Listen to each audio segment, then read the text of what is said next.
Apa khabar para pendengar cerita seram The Haunting Cruise dan PN? Pada malam ini, Brother Fai berasa berbesar hati berkolaborasi lagi dengan seorang lagi sahabat yang Brother Fai hormati. Kalau nak tahu siapa dia, tunggu. Brother Fai akan kongsikan kisah yang pertama dulu. Okey? Kolaborasi itu adalah kisah yang kedua. Kisah yang pertama ini adalah datangnya dari Major Muhammad Fitri daripada Regimen Askar Melayu Diraja Malaysia. Kisah yang bertajuk Hantu dalam Kereta. Baru-baru ini viral satu video yang orang menjerit ketakutan kerana katanya ada hantu dalam kereta dia.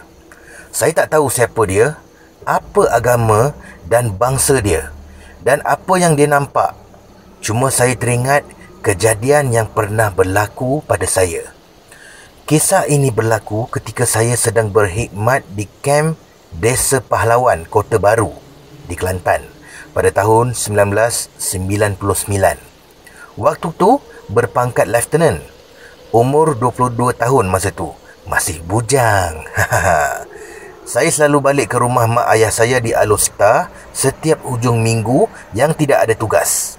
Selalunya, saya akan naik motor seorang diri balik ke Kedah pada hari Jumaat dan pulang semula ke Kelantan pada malam hari Ahad. Kiranya jalan dari Kelantan ke Kedah tu jalan yang biasa pada saya lah. Oleh kerana ayah saya risau saya selalu ulang alik naik motor di tengah malam, ayah saya suruh saya beli kereta. Saya pun belilah kereta Honda Accord yang Recon. Bayangkan orang muda tapi pakai kereta macam pakcik-pakcik. Yang penting boleh bawa awek. Gaji saya waktu tu sebulan hanya RM920. Bayar bulanan kereta RM750. Macam mana saya nak tampung hidup? Saya jual kain batik Ella grade A. Beli di kilang batik di Kelantan. Waktu tu baru RM30 ke 40 macam tu untuk satu kain 4 meter. Saya jual pada awek-awek kilang di Penang dan Sungai Petani, RM80. Kira murah lah masa tu. Jadi saya dah ada kereta. Satu hari Jumaat, selepas Isyak, saya bergerak seorang diri nak balik ke Kedah. Lalu ikut macang jeli, naik ke pergunungan Titiwangsa tu. Sampailah ke Great. Selepas dari Great nak menghala ke Pengkalan Hulu, kita akan lalu kampung yang banyak pokok buluh di tepi bukit. Saya dah lupa dah nama kawasan tu. Sunyi sepi jalan waktu tu. Jam lebih kurang pada pukul 11 malam. Tiba-tiba ada dua kereta dari arah yang bertentangan. Waktu kereta tu dah dekat, saya pun sajalah jeling ke cermin pandang belakang. Allahu Akbar. Saya nampak ada seorang lelaki tua, umur lebih kurang 60-an, pakai baju Melayu warna coklat, sedang duduk di belakang kerusi saya. Dia tunduk kepala dia. Biar betul apa yang aku tengok ni. Saya perlahankan kereta. Dup dup dup dup dup dup dup dup, debar dalam hati. Kena dah aku malam ni. Saya tunggu kereta datang dari depan sekali lagi. Ada sebuah kereta. Bila kereta tu dekat, saya tengok lagi di cermin belakang. Makhluk tu angkat kepala dan dia pun tengok muka saya. Aduh, meremang bulu roma. Saya kontrol nafas. Tak tahu nak buat apa. Takkan nak berhenti kereta di tengah hutan ni? Sebesalah dibuatnya. Saya perlahankan lagi kereta. Saya buka tingkap. Saya beranikan diri dan cakap, aku tak kacau kau. Kau jangan kacau aku. Kalau kau nak tumpang, sampai tempat kau turun. Dia diam saja. Selama 30 minit saya memandu makhluk tu. Tuhan sajalah yang tahu hati saya waktu tu. Kalau takdir aku mati waktu ni, matilah. Tapi aku tak mau mati tak melawan. Saya pun mula baca Bismillah 6 dan ayat Laqad ja'akum sampai habis. Saya tekad. Saya berserah nyawa pada takdir Allah malam ni. Dah hampir dengan Pengkalan Hulu, saya jeling di belakang. Dia masih ada. Sampai saja saya di balai polis Pengkalan Hulu, saya cepat-cepat berhentikan kereta. Saya keluar. Saya tengok dalam kereta, dia dah tak ada. Tarik nafas panjang saya, lega. Saya pun terfikir, kalau benda tu nak kenakan saya, mesti dia duduk sebelah saya. Bagi saya terkejut, terus aksiden jatuh gaung. Atau timbul di bonet depan, bagi saya tak nampak jalan. Ini, dia duduk betul-betul belakang saya.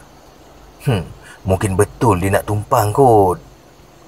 Kalaulah waktu tu dah ada sistem Grab, saya nak letak harga mahal.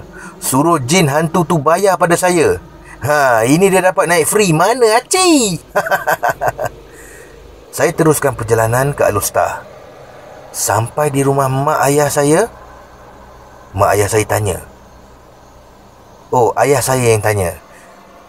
Pasal apa, Pucat? Saya pun jawab, ada benda tumpang dalam kereta tadi. Ayah saya kata, hang lupa baca ayat-ayat untuk sebelum musafir kot. Alamak, betul lah ayah saya cakap tu. Itulah, asyik teringat awet-awet Kelantan yang comel lote je. Lupa habis semua. Okey, pergi belajar dengan tok guru atau ustaz-ustaz. Ambil ayat-ayat tu ya. Itulah ceritanya. Sekian, terima kasih Brother Fai. Baiklah saudara, inilah dia masa yang ditunggu-tunggu. Okey, ini adalah perkongsian daripada saudara Farid daripada Paranormal Labis.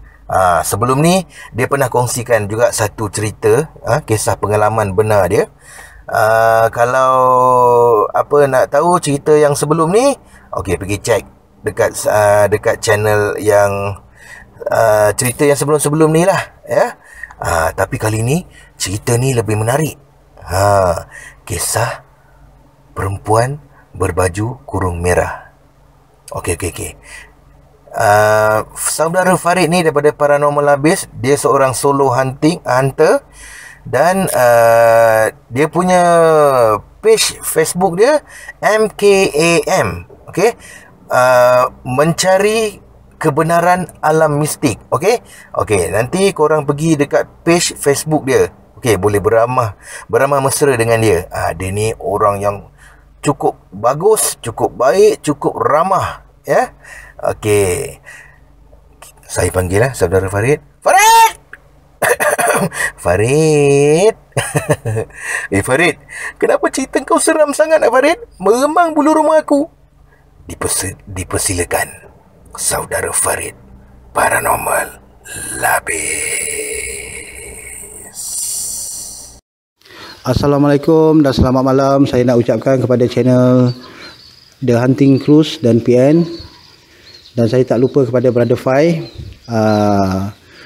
Lagi sekali saya kenalkan diri saya. Saya ialah Muhammad Farid, berasal dari Labis, Johor. Saya ni ahli paranormal, iaitu MKM, mencari kebenaran alam mistik. Okey, malam ni saya akan kongsikan pengalaman saya berdepan hantu Pontianak hutan. Okey, kisah ni terjadinya 2-3 tahun yang lepas. Masa tu saya bekerja di Johor Bahru, di gerai makcik saya. Okey, besok saya dah cakap dengan makcik saya,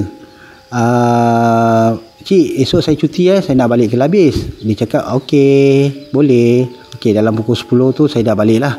Saya dah balik. Masa tu saya tinggal di Bandar Baru dah. Saya siap-siap lah nak balik ke Labis ni. Siap-siap dah gembira ni. Siap-siap mandi. Okey, dah siap semua. Tak salah saya masa tu saya gerak dalam pukul 11 lebih. 11 lebih. Saya gerak pun masa tu menaiki motor saja. Lepas tu saya pun gerak. Hati sampai ke Skudai, hati saya berkata, nak lalu lebuh raya ke nak lalu jalan biasa, nak lalu lebuh raya ke jalan biasa. Saya ambil keputusan, saya lalu jalan biasa. Okey. Saya tengoklah, ya Allah, kenderaan banyaknya kan. Tak apalah, lama-lama kelamaan kenderaan makin berkurangan kan. Saya apa lagi pecut lah naik motor. Sampai ke satu daerah ni bernama Aitam. Saya pun berehatlah kejap. Berehat kejap, isap rokok. Masa tu jam tangan saya dekat 12, dekat pukul 1 masa tu. Okeylah, saya dah rehat jap, menghilangkan ngantuk, minum air. Saya pun gerak balik. Dalam perjalanan saya tu ada satu tempat bernama Ramli. Di situ saya terkena. Macam ni kisah dia. Sampai je satu perkampungan bernama Ramli. Ramli ni perkampungannya perkampungan Cina. Jadi saya sampai satu perkampungan tu bernama Ramli. Saya tertoleh dekat bus stop. Bus stop Ramli tu. Saya tertoleh. Perempuan lah. Dalam hati saya ni kata ni, perempuan. Perempuan tu masa tu dia pakai berbaju kurung. Tak salah saya ingat lagi, berbaju kurung berwarna merah. Saya pun tengok perempuan masa tu kan, muda-muda orang cakap kan. Tengok perempuan kan macam, alamak, perempuan nak pergi mana ni kan. Nak berkenalan lah, saya kata macam tu kan. Apa lagi saya pusing. Okey, saya berhenti sebelah perempuan ni. Tapi perempuan ni menghadap ke dalam kampung. Dia bukan menghadap ke jalan raya, dia menghadap ke kampung. Saya cakap, Assalamualaikum. Hai Wak. Awak buat apa kat situ sorang-sorang? Tak takut ke? Kalau alah, janganlah segan-segan. Saya cakap macam tu kan. Dia diam aja. Lepas tu saya cakap, alah, janganlah sombong. Saya bukan orang jahat. Saya cakap macam tu kan. Dia diam je lah. Saya cakap, Assalamualaikum kak. Saya cakap, Assalamualaikum. Dia diam aja kan. Saya dah mula dah. Ya Allah, astagfirullahalazim. Saya dah mula macam meremang. Bulu roma saya ni dah meremang, tak tahulah nak cakap macam mana kan. Lepas tu saya terfikir kan, kenapa dia diam je, dia bisu ke apa kan dalam hati kan. Saya dah terasa semacam dah. Kenapa aku menyaut, aku bagi salam dia tak menyaut, aku tegur dia tak menyaut. Apa masalah perempuan ni? Lalas saya cakap lagi, kak, akak nak balik mana kak? Kalau akak nak tumpang saya boleh tumpangkan. Sekarang ni dah dekat pukul 1 lebih kak. Dekat pukul 2 kak. Saya cakap macam tu. Dia masih diam. Lepas tu saya turun motor. Saya stand motor. Saya matikan enjin. Aduh. Macam mana time tu Ini saya cerita, ni pengalaman saya. Saya stand motor, saya tongkatkan motor, saya matikan enjin, saya duduk dekat sebelah dia. Kak, akak, Assalamualaikum. Minta maaf lah kak kalau saya ada terkasar bahasa. Kalau akak kalau saya buat akak marah, saya minta maaf. Saya cakap macam tu. Dia tetap diam. Last saya berbau. Ya Allah, wanginya. Belah mana yang bau wangi ni? Nak kata akak ni tak wangi pula. Bau biasa je kan. Dia bau wangi, sangat-sangat wangi kan. Saya cakap lagi dengan akak tu, kak, akak tak takut ke? Saya tengok jam, alamak, ni dah nak pukul 2 dah ni. Kenapa macam ni kan? Saya punya time tu, saya nak sentuh dia tak boleh tau. Macam tangan saya ni jam. Ingatkan nak sentuh kan, akak jomlah ikut saya ingat nak macam tu. Tapi tiba saya nak sentuh tu, dah mula bau. Wangi sangat.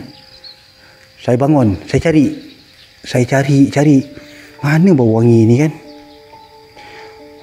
Lepas tu saya tengok lalas bau lain macam pula. Ini macam bau bangkai pula. Bangkai apa? Binatang pun tak busuk macam tu. Ini tak tahu saya bau bangkai apa kan. Lepas tu saya toleh kat belakang. Saya toleh balik orangnya kan. Dah tak ada. Allahu Akbar. Ini dah lain macam ni. Sekali saya toleh dekat atas bus stand tu, dekat bus stand dekat bus stop Ramli tu, Pontianak. Ya Allah, saya cakap dia punya rambut dia sampai ke bawah. Dia punya panjang rambut dia mengilai-ngilai.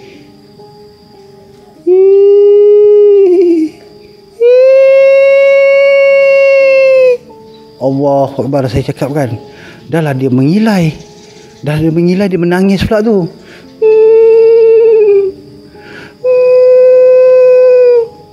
Ya Allah, itulah pengalaman saya yang pernah saya hadapi semasa saya bercuti untuk balik ke Labis. Itulah di perkampungan iaitu dipanggil Ramli. Lepas tu dia dah menangis. Saya nampak dengan jelas dia terbang terus dia menginggap pergi ke hutan. Saya time tu gerak pun tak boleh, apa pun tak boleh. Saya macam nak mati pun ada masa tu hadapi perkara macam ni kan. Ya Allah, saya rasa nasib baiklah ada satu pakcik ni, mungkin dia balik lagi mancing. Dia tengok saya lain macam, dia panggil, Nak, kenapa engkau ni nak?